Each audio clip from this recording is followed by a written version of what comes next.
വൈക്കത്ത് കർഷക തൊഴിലാളികൾ പ്രക്ഷോഭത്തിലേക്ക്. മുൻഗണനാക്രമം നിശ്ചയിച്ച് സർക്കാർ ധനവിനിയോഗം നടത്തുക, കർഷക തൊഴിലാളി പെൻഷൻ 3000 രൂപയായി വർദ്ധിപ്പിക്കുക തുടങ്ങിയ ആവശ്യങ്ങൾ ഉന്നയിച്ചാണ് BKMU AITUC ജില്ലാ കമ്മിറ്റിയുടെ നേതൃത്വത്തിൽ താലൂക്ക് ഓഫീസിലേക്ക് പ്രതിഷേധ മാർച്ച് നടത്തിയത്.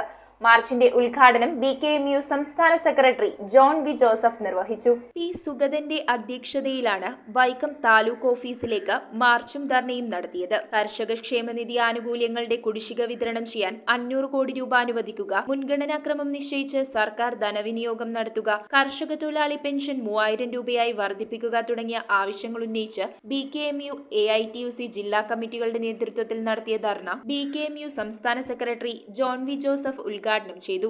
ഇടതുപക്ഷ ജനാധിപത്യ മുന്നണി കേരളം ഭരിക്കുമ്പോൾ ഏറെ പരിഗണന അർഹിക്കപ്പെടുന്ന ഒരു വിഭാഗമാണ് കേരളത്തിലെ കർഷക തൊഴിലാളികൾ. എന്നാൽ ആ നിലയിലേക്ക് ഇന്നത്തെ ഇടതുപക്ഷ ജനാധിപത്യ മുന്നണിയുടെ സർക്കാർ ഉയർന്നു പ്രവർത്തിക്കുന്നില്ല എന്ന വിമർശനമാണ് ഈ സമരത്തിലൂടെ ഞങ്ങൾ മുന്നോട്ട് വെക്കുന്നത്. K. Ajith, MD Baburaj, TB Biju, PS Pushkaran, Saudamini Thankappan തുടങ്ങിയവർ സംസാരിച്ചു. News bureau, Vaikom. 9,000 രൂപ മുതൽ ഡയമണ്ട് നെക്ലേസുകൾ, 1 ലക്ഷം മുതൽ ആരംഭിക്കുന്ന വെഡിംഗ് സെറ്റുകൾ, കൂടാതെ നിങ്ങളുടെ പഴയ സ്വർണത്തിന് ഏറ്റവും ഉയർന്ന മൂല്യവും. Maharaja gold and diamonds